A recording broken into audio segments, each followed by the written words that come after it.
नमस्कार दोस्तों, मैं हूं आगम सिंह सिसोदिया। बूंदी राजस्थान में आप सभी का स्वागत है। अगर आप बूंदी घूमने का विचार कर रहे हैं तो आज हम आपको बूंदी के लिए कंप्लीट गाइड करेंगे और यहां के सभी प्रसिद्ध स्थानों को आपको अच्छे से दिखाएंगे। तो आइए मिलकर एक्सप्लोर करते हैं बूंदी राजस्थान। बूंदी एक ऐसा शहर जो कि अपने महलों, झरनों और बावड़ियों के लिए जाना जाता है।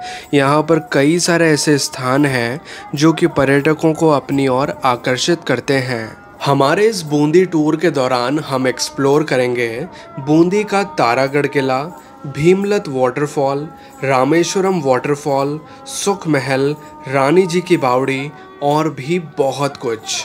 तो सबसे पहले यह जानते हैं कि बूंदी हम कैसे पहुंच सकते हैं। बूंदी आप बाय ट्रेन या बाय रोड बहुत आसानी से पहुंच सकते हैं क्योंकि बूंदी में रेलवे स्टेशन है और साथ ही बस की कनेक्टिविटी काफ़ी अच्छी है। अब बात करें कि बूंदी में आप कहां रुक सकते हैं, तो यहां बस स्टैंड और किले के पास में कई सारे होटल्स बने हुए हैं जहां पर आप अपनी सहूलियत के हिसाब से रुक सकते हैं।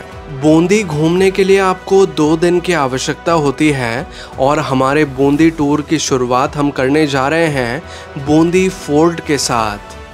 बूंदी पहुंचते ही हमें दूर से ही नज़र आने लगता है तारागढ़ फोर्ट, जो कि एक पहाड़ी पर बना हुआ है। इस किले में प्रवेश करने का शुल्क लगता है 100 रुपीज़ पर पर्सन का। यह किला सुबह 9 बजे से शाम को 5 बजे तक ओपन रहता है, लेकिन अगर आप इस किले की सिर्फ चित्रशाला देखना चाहते हैं तो वो निःशुल्क है, जिसका कोई भी चार्ज नहीं लगता है। अब हमने 100 रुपीज़ पर पर्सन का टिकट शुल्क देकर किले में प्रवेश कर लिया है और इस किले में हमें गाइड करने वाले हैं JP जैन सर। ये जो दरवाज़ा आप देख रहे हैं ये हजारी पोल कहलाता है, क्योंकि यहीं पर अटेंडेंस हुआ करती थी और इसको सिंह द्वार भी बोलते हैं, क्योंकि यहाँ से जब गर्जना करते हुए राजा जाते थे युद्ध के लिए तो ये सिंह द्वार भी कहलाता था।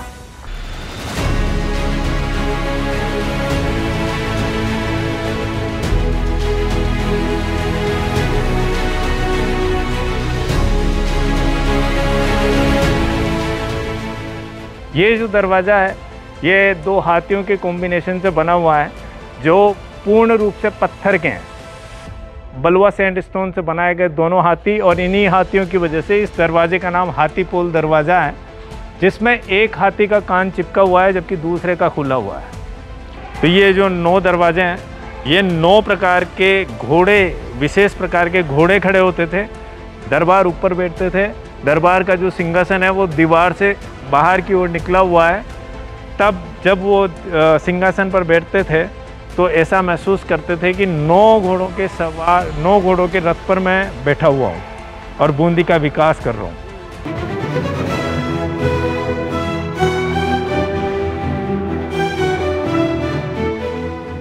गेट छोटे हुआ करते थे जबकि उस समय पर हमारी हाइट ज़्यादा थी। अब गेट छोटे होने के पीछे एक लॉजिक हुआ करता था कि अगर दुश्मन आए तो वो अटैक नहीं कर सके, एक साथ ग्रुप में अंदर प्रवेश ना कर सके।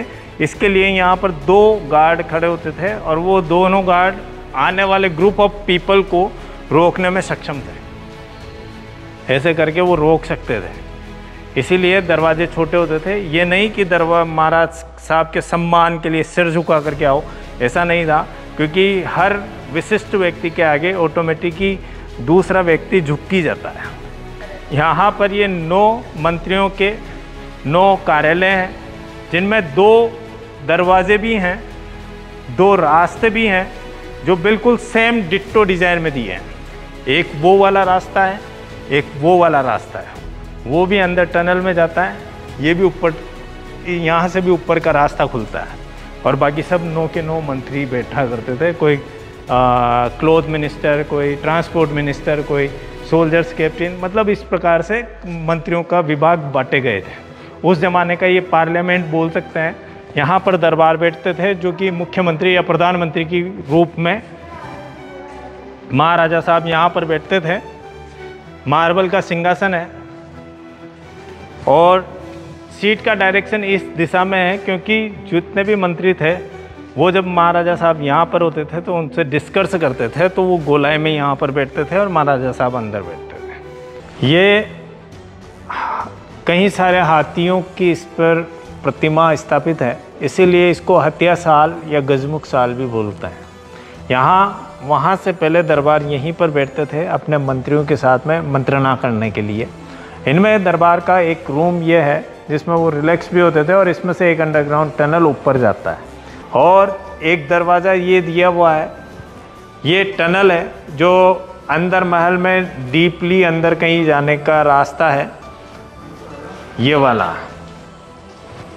हाँ ये वाला पूरा रास्ता है। तो ये पैक कर ये तो अभी पैक किया क्योंकि उधर से बदबू आती है अभी चमगादड़ों की, इसीलिए ये नहीं, ये पैक, ये दराज खुली हुई थी, ये गेट है, उस टनल का गेट है, टनल में अंदर जाया जाता था। दरबार कभी अगर भेष बदल करके जानना चाहें बूंदी के बारे में, अपनी जनता के बारे में, तो वो इन खुफिया रास्तों का प्रयोग करते थे, या फिर गुप्तचर जब भी आते थे वो खुफिया रास्तों से ही अंदर आते थे। ये छत्तर महल जो 14वें नंबर के महाराजा महाराव राजा शत्रुशल्य ने बनवाया था। महाराव राजा शत्रुशल्य ने अपनी पत्नी श्याम कंवर 5वें नंबर की पत्नी को प्रसन्न करने के लिए ये बनवाया था। ये जो पुल देख रहे हैं हम, ये कनेक्ट है 5 टाँकों से, जो कि ऊपर पहाड़ी पर बने हुए हैं तारागढ़ के साथ में, जीवरखा महल के साथ में। और इसको वहाँ से पानी यहाँ तक लाने के पीछे ग्रेविटी सिस्टम का उपयोग किया गया। उपयोग करने वाले थे महाराजा भाऊ सिंह जी, जो कि बूंदी के 15वें नंबर के राजा और महाराजा छत्रसाल सिंह जी के बेटे थे। वो बड़े ही टैलेंटेड थे। उनका समय था 1631 से 1658 के बीच में। उन्होंने वहाँ से पानी को यहाँ तक लेकर के आए ग्रेविटी सिस्टम के माध्यम से, तो ये पुल और फव्वारों का निर्माण भी करवाया। और बाद में जो पानी को नीचे से मोती कुएं से लाने की जो प्रक्रिया थी, उसमें महिलाओं को रिलैक्स मिला, क्योंकि अब उनको नीचे जा कर के पानी खींच करके ऊपर लाना नहीं पड़ता था, क्योंकि अब डायरेक्टली ऊपर से पानी आ जाता था। इन ग्लासेस को मोज़ेक बोला जाता है, और जो बेल्जियम से इंपोर्ट किया गया था। यहाँ पर भगवान राम और माता सीता जी सिंहासन पर बैठे हुए हैं। पेंटिंग का जो जरिया होता था, उसमें गिलहरी के बालों का ब्रश बनाया जाता था, नेवले के बालों के ब्रश बनाए जाते थे, और ऊँट के बालों के ब्रश बनाए जाते थे। गिलहरी के बाल बारीक काम के लिए, नेवले के बाल मीडियम प्रकार के काम के लिए, और ऊँट के बालों का जो ब्रश काम में लिया जाता था वो मोटी लाइनिंग्स के लिए लिया जाता था। कलर प्राकृतिक कलर होते थे। प्रकृति से जो कलर हमें प्राप्त होते हैं, फूल पौधे पत्तियों और पत्थरों स्टोन्स से जो कलर हमें प्राप्त होते थे, वही इस्तेमाल किए गए। ये महारानी श्याम कंवर का कमरा था, जो महाराजा शत्रुशल्य की 5वीं पत्नी थी, उन्हीं के लिए ये बनवाया गया था। यहाँ पर पेंटिंग जो हम देख रहे हैं, ये पेंटिंग फ्रेस्को पेंटिंग कहलाती है। इसमें 6 लेयर पर काम हुआ है। पूरा चांदी का काम है, और ज़्यादातर का चांदी, ये देख लीजिए, ये 5वीं लेयर है, ये प्योर चांदी है जो काली पड़ गई है। और वहाँ तो ये पूरी साफ साफ नज़र भी आ रही है, चमकती हुई। ये प्योर चांदी का काम है, और इसके ऊपर ये पूरा सोने का काम है, प्योर गोल्ड। ये पूरा गोल्ड ही है, जितना भी पीला पीला है। गीत गोविंद में भगवान 16,000 पत्नियों को, जो उनकी पत्नियां बनी थी, उनको राक्षस से छुड़वाते हैं, नरकासुर से। और जब वो आत्महत्या करने को आतुर हो जाती है, तो पत्नी का दर्जा दे करके उनके जीवन बचाते हैं। Bathroom, makeup room, perfume room, ये सभी हैं। ये टॉयलेट कवर्ड होता था। ये बैठने का डायरेक्शन था, डब्बा यहाँ पर रखा जाता था पानी का। और ये एक पानी का टैंक था जिसमें पानी भरा होता था। जो वो टैंक की जो हाइट थी वो यहाँ तक थी, इसमें पानी भरा होता था, और इसको एक मेटल की प्लेट से रोका जाता था। जैसे ही फ्रेश हुए, उसको लिफ्ट किया, उसको जैसे ही लिफ्ट किया, वो मल बाहर। यहाँ पर महारानी साहब शावर करती थी। ये मेकअप के लिए आलिये थे, जहाँ पर मेकअप के सामान रखे होते थे। ना करके उनको, वो खुद तो नहाती नहीं थी, दासें नहलाती थी, फिर उनका मेकअप भी वही करती थी। और लास्ट में जब इस कमरे से बाहर जाती थी, तो ये परफ्यूम का एक कमरा था, जहाँ पर इत्तर की कई सारी बोतलें होती थी। कौन सा इत्तर आज इस्तेमाल करना है वो इत्तर लगा करके फिर महारानी साहब बाहर आती थी।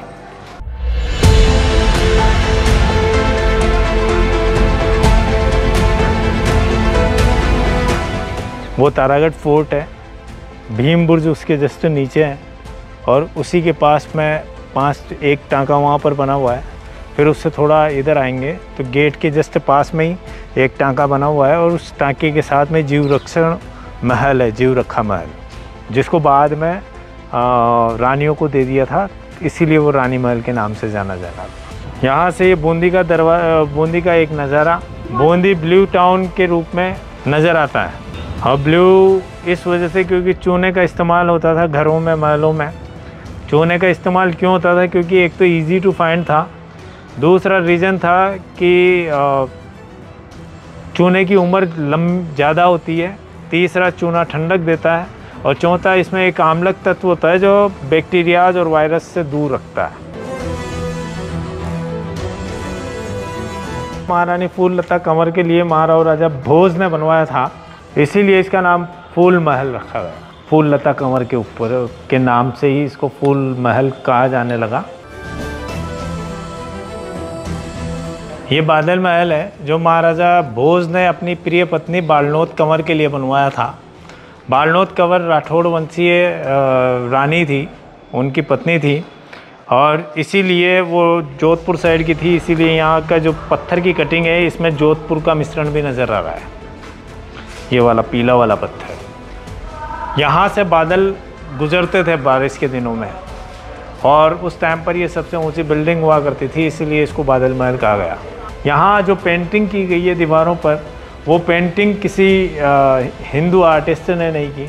यहाँ से गुजरते हुए जो कैदी थे मंगोलियन, मतलब यहाँ से गुजर करके कुछ गुप्तचर जा रहे थे तो उनको गुप्तचर समझ करके जेल में डाल दिया था और उन्हीं कैदियों ने अपने आप को रिहा करवाने के लिए महाराजा साहब से ये निवेदन किया कि हम जीवन यापन के लिए, कुछ अर्निंग करने के लिए यहाँ से गुज़र रहे थे और हम वास्तविक रूप में पेंटर हैं, इसीलिए जो यहाँ की पेंटिंग का फेस है वो फेस चाइनीज़ है।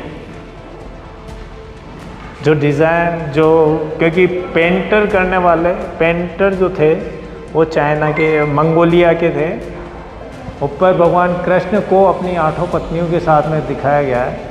यहाँ भगवान राम पुष्पक विमान से लौट करके लंका से जब लौट करके आ रहे थे तो वो पुष्पक विमान पर दिखाए गए हैं। यहाँ पर भगवान विष्णु और माता लक्ष्मी जी, जिनका रथ रुक जाता है विवाह के पश्चात, जब वो जाने को तैयार होते हैं तो रथ रुक जाता है तो गणेश जी का आह्वान करते हैं, क्योंकि ये विघ्न गणेश जी की वजह से ही आया था, तो गणेश जी उनके रथ को खींचते हुए दिखाए गए। ये सबसे पुराना एरिया हम कह सकते हैं इस एरिया को, ये झूला चौक कहलाता है क्योंकि यहाँ पर झूला बना हुआ है। ये उस दीवार से लेकर के अंदर की दीवार तक इसका डेप्थ थी ताकि झूला झूलने वाला अंदर तक जा सके। ये छत बाद में बनाई गई है। इसकी जो डिज़ाइन है वो देवनागरी स्टाइल में बना हुआ है, देवशिल्प कला, जिसके तहत जैन मंदिरों को बनाया जाता है। यहाँ पर फीमेल्स की एक्टिविटीज़ होती थी जिनमें ये झूला भी है, कुछ वो तकिए सिलने का काम करती थी, कुछ डिज़ाइन बनाती थी, कुछ म्यूज़िक बजाती थी, तो ये पूरी फीमेल एक्टिविटीज़ यहीं पर होती थी। और यहाँ पर ये शिव भगवान का एक मंदिर हुआ करता था। यहाँ इसके अंदर एक सती माता जी का मंदिर भी है। तो ये पूरा, और ये सभी तरफ से कनेक्ट है, सभी महलों की से कनेक्ट है। और यहाँ से जब हम बाहर जाएंगे तो हम टनल का इस्तेमाल करते हुए बाहर जा रहे हैं। ये टनल है जिसमें कई सारे दरवाजे हैं और दरवाज़ों के साथ में सोल्जर खड़े होते थे और एक बीच में एक मेन पॉइंट है जहाँ पर एक स्ट्रॉन्ग बटालियन होती थी। वो स्ट्रॉन्ग बटालियन इस वजह से कि अगर यहाँ से दुश्मन अंदर तक पहुँच गया तो वो उनको वहाँ पर कवर करने का काम करेंगे। ये मेन बटालियन यहाँ पर बटालियन होती थी और अंदर भी सोल्जर्स होते थे। वो इसलिए कि कोई अपना ही अगर दुश्मन के साथ मिल गया और उसने इस टनल के बारे में उनको इन्फॉर्म कर दिया तो यहाँ पर भी सुरक्षा होती थी प्रत्येक दरवाजे के साथ में। ये वाला जो रास्ता जा रहा है ये डायरेक्टली वो सिंहासन की तरफ जा रहा है, जो 2 दरवाजे मैंने बताए थे कि एक ऊपर और एक नीचे जाता है।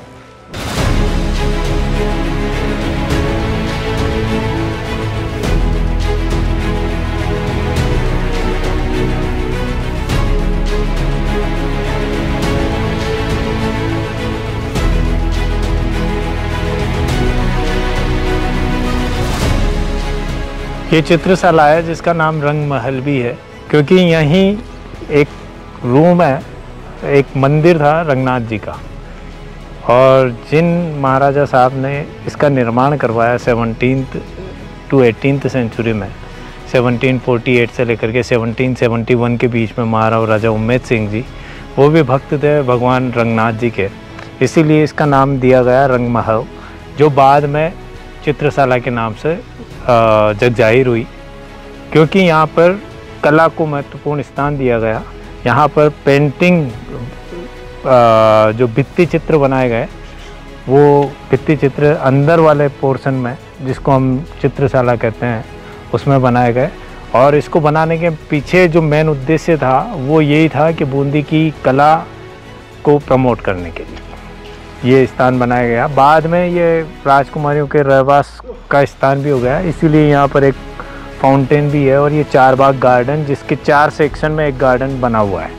और वहाँ पर वो भगवान शिव का मंदिर भी था, जहाँ शिव की प्रतिमा, शिवलिंग तो अभी भी है, सुप्रीम सोल। 1748 से लेकर के 1771 महाराजा उम्मेद सिंह जी ने ये भवन का निर्माण करवाया था। इसे उम्मेद महल भी बोलते हैं। बूंदी फोर्ट को एक्सप्लोर करने के बाद अब हम चल रहे हैं भीमलत वाटरफॉल के लिए, जिसका डिस्टेंस बूंदी सेंटर से लगभग 34 किलोमीटर्स का है और ये चित्तौड़ रोड पर पड़ता है। बूंदी को एक्सप्लोर करने के लिए हम अपनी पर्सनल कार का उपयोग कर रहे हैं, क्योंकि हम कोटा राजस्थान में रहते हैं, जो कि बूंदी से काफ़ी नज़दीक है। पर अगर आप अपना पर्सनल व्हीकल यहाँ नहीं ला पाते हैं तो आप यहाँ ऑटो या किसी कैब को हायर कर सकते हैं।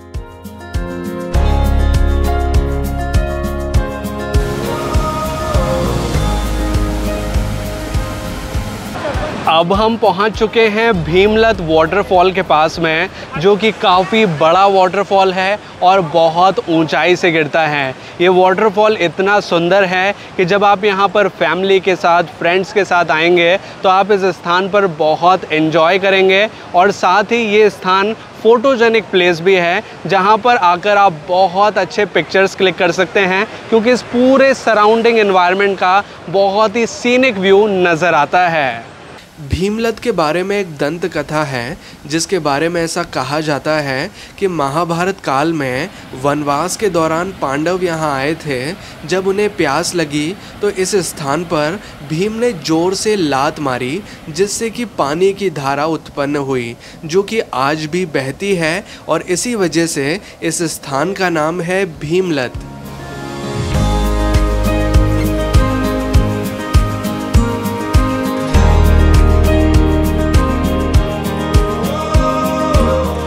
भीमलत वाटरफॉल के पास में ही भीमलत महादेव का प्रसिद्ध मंदिर है, जहां पर अब हम दर्शन करने चलेंगे। मंदिर तक जाने के लिए कुछ सीढ़ियां उतरकर हमें नीचे की ओर जाना होता है।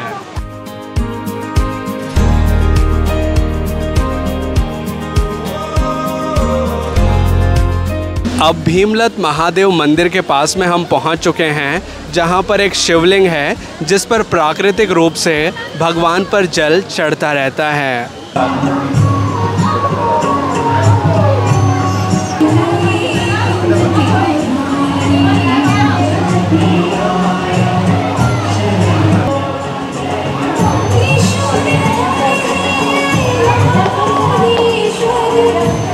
भीमलत महादेव मंदिर के साइड से एक नीचे की ओर रास्ता जाता है, जिससे कि हम वाटरफॉल के पास तक जा सकते हैं, या फिर वाटरफॉल से जो पानी फ्लो हो रहा है उसके पास जा सकते हैं और नीचे स्नान कर सकते हैं।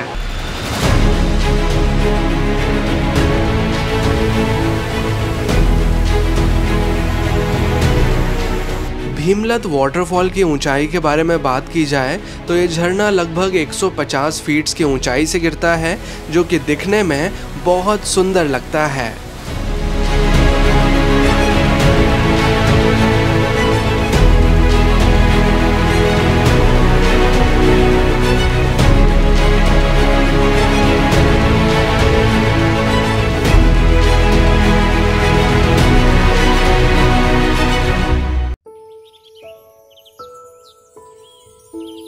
आज है हमारे बूंदी टूर का दूसरा दिन और सबसे पहले हम आ चुके हैं मांगीलाल समोसे वाले के यहाँ, जिनका समोसा बहुत प्रसिद्ध है।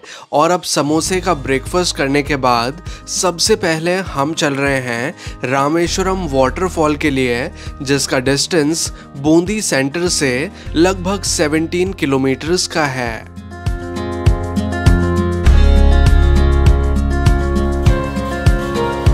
अब बूंदी के प्रसिद्ध रामेश्वरम महादेव मंदिर में हम दर्शन के लिए आ चुके हैं। मंदिर तक पहुंचने के लिए हमें कुछ सीढ़ियां चढ़कर ऊपर की ओर जाना होता है। सीढ़ियां थोड़ी ज़्यादा हैं, इस वजह से आपको थोड़ी थकान यहां महसूस हो सकती है, लेकिन ज़्यादा टाइम नहीं लगेगा। 15-20 मिनट में आप आराम से ऊपर तक पहुंच सकते हैं।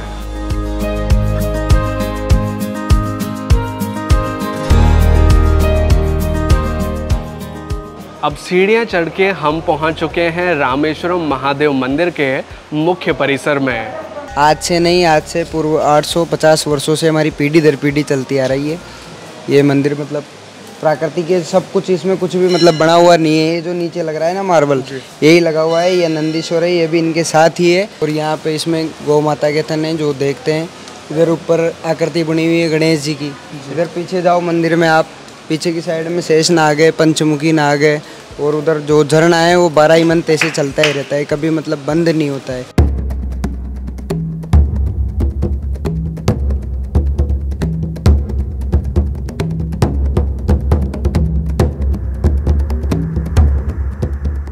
जिन गाय के थनों के बारे में बात की जा रही है वो इस छेद के अंदर है। ये गुफा का एक प्राकृतिक छेद है, जिसके अंदर अगर हम हाथ डालते हैं तो गाय के थन के शेप की आकृति हमें फील होती है अंदर। अभी अंदर से दिखाना मुश्किल होगा क्योंकि बहुत ज़्यादा डीप में जाकर है, लेकिन जब आप यहाँ आएंगे तो एक्चुअल में इनको महसूस कर पाएंगे।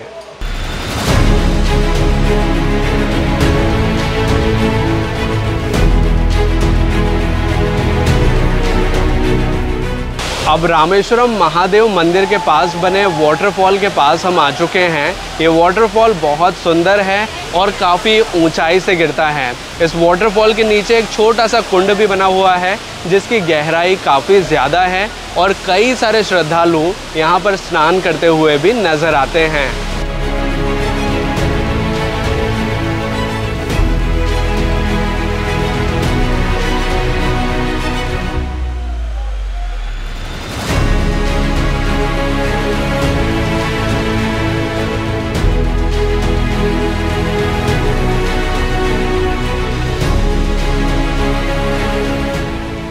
यहीं पास में ही नीचे की ओर प्राचीन सिद्ध गुफा और बूढ़ेश्वर महादेव मंदिर है, जहां पर भी आप दर्शन कर सकते हैं।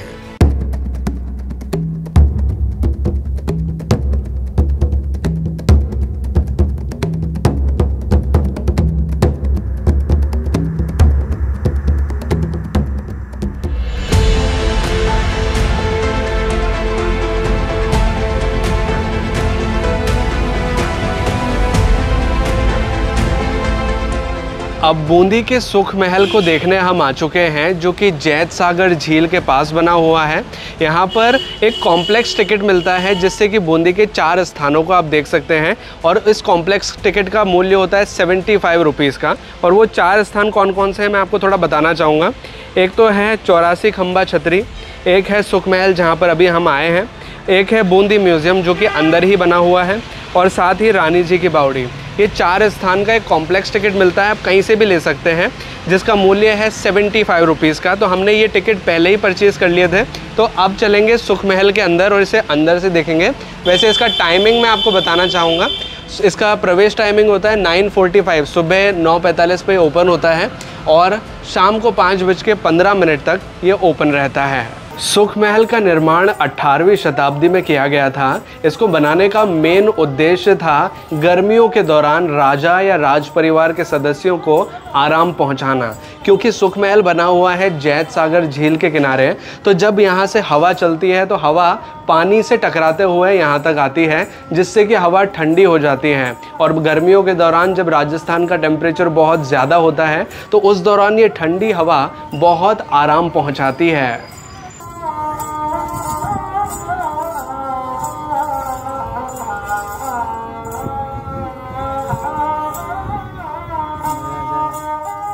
सुखमहल से जुड़ी एक और इंटरेस्टिंग बात है जो कि मैं आपको बताना चाहूँगा कि जो फेमस राइटर हैं रुडयार्ड किपलिंग, जिन्होंने जंगल बुक लिखी है, मोगली वाली कहानी, वो भी यहाँ पर 2 दिन के लिए रुके थे और उन्होंने अपनी बुक किम में बूंदी की अतुल्य विरासत एवं नैसर्गिक सौंदर्य का जो वर्णन किया है वह उल्लेखनीय है। सुखमहल के अंदर ही बना हुआ है बूंदी का गवर्नमेंट म्यूज़ियम, जिसे भी आप यहाँ देख सकते हैं। इस म्यूज़ियम के अंदर कई सारे अस्त्र शस्त्र हैं, जैसे कि यहाँ पुरानी तलवारें हैं, यहाँ पर बंदूकें हैं जो कि पुराने ज़माने में उपयोग की जाती थी। साथ ही यहाँ पर हैं कई सारी मूर्तियाँ, कई सारी ऐसी प्रतिमाएँ जो कि देवी देवताओं की हैं और पुराने आर्ट फॉर्म को, पुराने स्कल्पचर्स को दर्शाती हैं।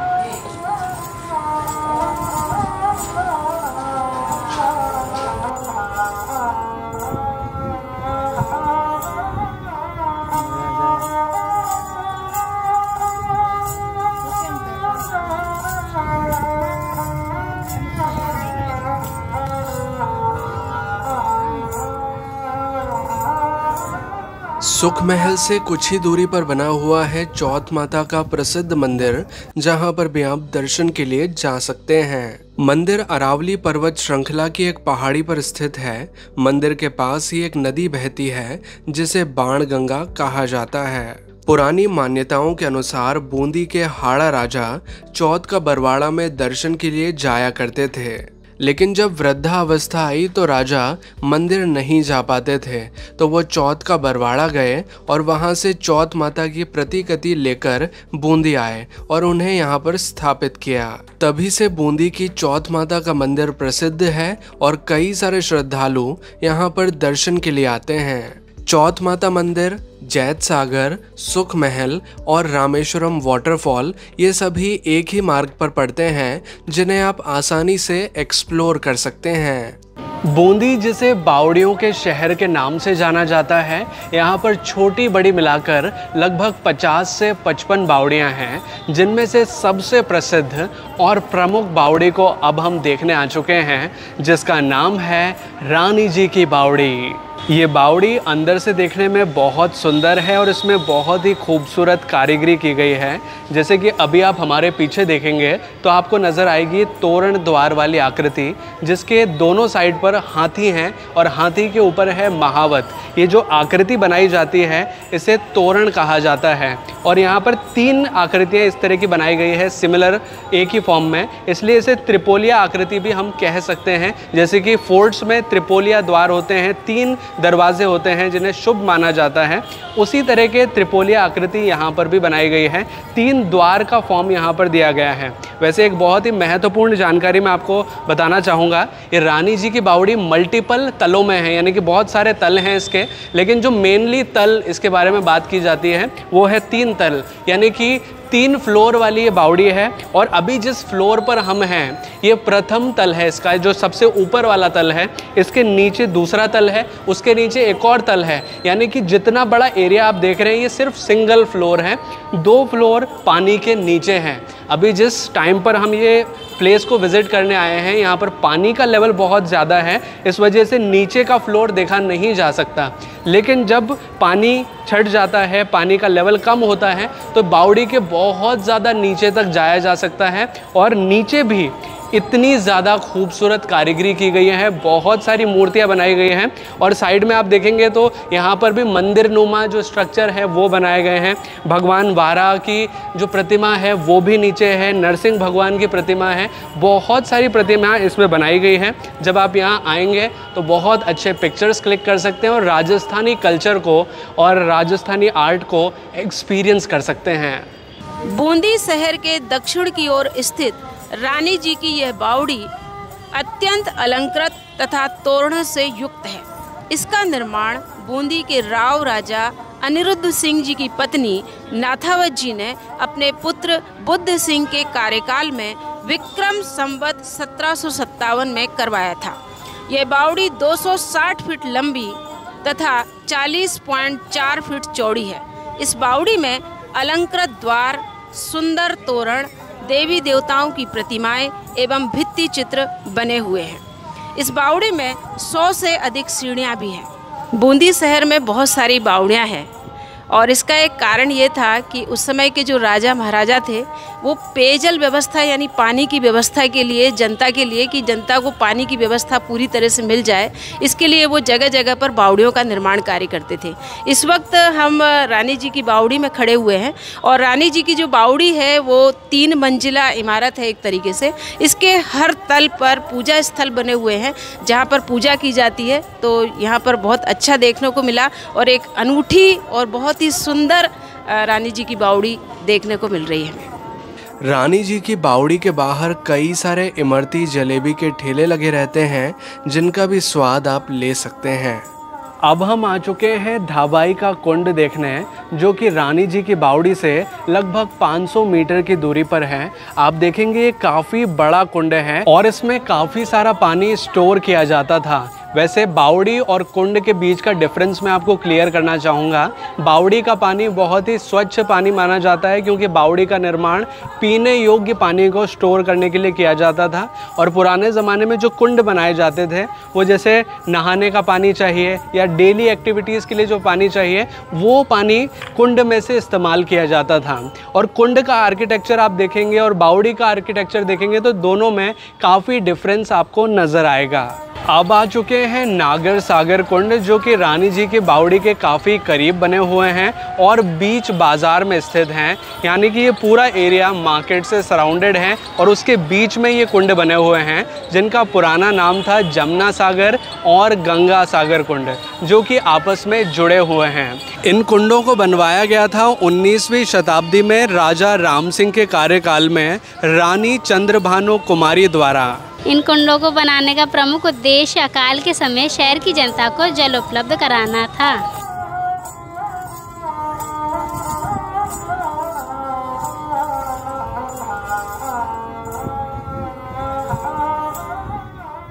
अब बूंदी की एक ऐतिहासिक छतरी को हम देखने आए हैं जिसका नाम है 84 खंबे की छतरी। इसे लोकल लोग चंपा छतरी के नाम से भी जानते हैं। अब 84 खंबा छतरी के हम ऊपर आ चुके हैं। ये छतरी एक काफ़ी बड़े बेस एरिया पर बनी हुई है और 2 तलों में बनी हुई है। अभी प्रथम तल में हम आ चुके हैं जहाँ पर 48 पिलर्स हैं। जो ये पिलर्स आप देख रहे हैं इनकी संख्या है 48 और इसका जो ऊपर वाला तल है उसमें पिलर्स की संख्या है 32।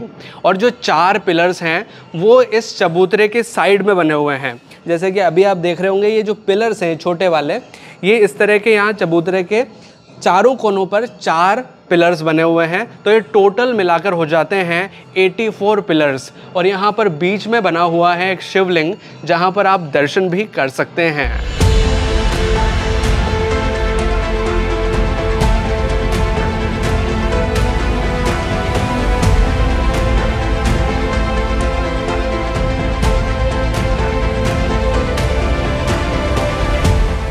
अब 84 खंबा छतरी के ऊपरी सेक्शन में मैं आ चुका हूँ जहाँ पर कुल मिलाकर 32 पिलर्स हैं और 4 छतरियाँ बनी हुई हैं यहाँ पर कॉर्नर्स पे। कुछ इस प्रकार की ये छतरियाँ हैं जो कि पुराने आर्किटेक्चर के स्टाइल में, पुराने स्टाइल में बनाई गई हैं। इस छतरी के ऊपर अगर आते हैं तो यहाँ से बूंदी फोर्ट का भी अच्छा नज़ारा नज़र आता है।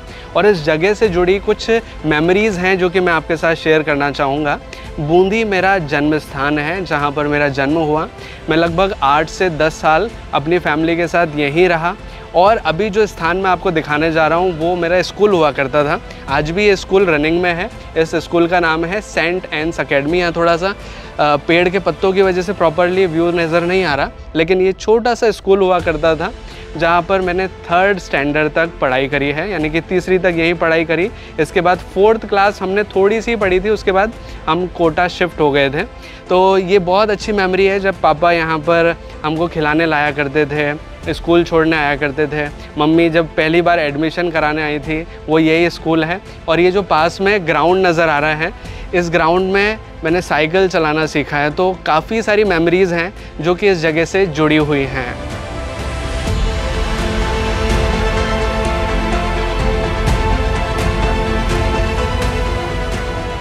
बूंदी के देवपुरा नामक स्थान पर स्थित ये 84 खंबे की छतरी एक विशेष इतिहास से जुड़ी हुई है, जिसका इतिहास अब मैं आपको बताना चाहूँगी। ऊंचे प्लेटफार्म पर निर्मित इस विशाल छतरी का निर्माण राव राजा अनिरुद्ध सिंह द्वारा 1683 ईस्वी में धाय पुत्र देवा की स्मृति में करवाया गया था। छतरी के आंतरिक भाग में चित्रांकन द्रष्टव्य है। छतरी के मध्य भाग में मत्स्याकृतियाँ एवं अप्सराओं का चित्रण है। नीचे के स्तरों में मल्ल युद्ध, राजपुरुष, वीणा बजाती नायिकाएं आदि अद्भुत भित्ति चित्र चित्रित हैं। ऊपरी सीढ़ियों की दीवार पर भी 2 समूह में चित्रांकन है। छतरी के नीचे प्लेटफार्म पर शिवलिंग प्रतिष्ठापित है। प्लेटफार्म में भी 4 लघु खंभे हैं। छत के ऊपरी भाग के मध्य में भी एक अन्य छतरी व चारों कोण भागों पर 4 छतरियां हैं। इन सभी में 84 कलात्मक खंभे हैं। जगती पर पशु पक्षियों एवं जनजीवन संबंधी अद्भुत मूर्तियां उत्कीर्ण हैं। यह छतरी स्थापत्य कला, मूर्ति कला और चित्रकला की दृष्टि से अत्यंत महत्वपूर्ण है। बूंदी का बूंदी उत्सव और कजली तीज भी बहुत प्रसिद्ध है, जिनके दौरान कई सारे सांस्कृतिक कार्यक्रम किए जाते हैं, जिन्हें देखने भी आप बूंदी आ सकते हैं। बूंदी उत्सव होता है कार्तिक मास में, जो कि अक्टूबर या नवंबर में आता है। ये है बूंदी का नवल सागर लेक, जहाँ से बूंदी फोर्ट और उसके सराउंडिंग का बहुत खूबसूरत नज़ारा नज़र आता है। यहाँ आकर आप बहुत अच्छे पिक्चर्स क्लिक कर सकते हैं। ये है बूंदी की चौपाटी, जहाँ पर कई सारी फास्ट फूड की शॉप्स हैं, जिनमें कई सारे फूड आइटम्स मिलते हैं, जिनका भी स्वाद आप ले सकते हैं। चौपाटी की लोकेशन के बारे में बात करें तो चौपाटी स्थित है रानी जी की बावड़ी के सामने। बूंदी घूमने के लिए अभी हम जिस महीने में आए हैं, ये महीना है अगस्त का, लेकिन आप यहाँ साल भर में कभी भी आ सकते हैं। पर अगर बेस्ट सीज़न के बारे में बात करें तो वो रहेगा सर्दियों का। जैसा कि मैंने आपको शुरू में बताया कि बूंदी घूमने के लिए आपको 2 दिन की आवश्यकता होती है, लेकिन अगर आप चाहें तो बूंदी के साथ साथ आप कोटा राजस्थान को भी अपने टूर में शामिल कर सकते हैं, जहां पर भी कई सारे प्रसिद्ध पर्यटक स्थल हैं। कोटा राजस्थान पर भी हमने एक सेपरेट डॉक्यूमेंट्री वीडियो बनाया है, जिसमें हमने कोटा के सभी प्रसिद्ध स्थानों को अच्छे से दर्शाया है। अगर आप चाहें तो उस वीडियो को भी देख सकते हैं। वीडियो का लिंक हमने आई बटन और नीचे डिस्क्रिप्शन में दिया हुआ है। तो ये है बूंदी और बूंदी घूमने से जुड़ी संपूर्ण जानकारी। आई होप कि आपको ये वीडियो अच्छा लगा होगा। अगर आपको ये वीडियो अच्छा लगा है तो प्लीज़ वीडियो को लाइक कीजिएगा, इसे शेयर ज़रूर कीजिएगा अपने दोस्तों और अपने फैमिली मेम्बर्स के साथ। और अगर आपने चैनल अभी तक सब्सक्राइब नहीं किया है तो प्लीज़ चैनल को सब्सक्राइब कीजिए, बेल आइकन को दबाकर ऑल पे प्रेस कीजिए, ताकि इसी तरह के वीडियो नोटिफिकेशंस आपको आगे भी मिलते रहें।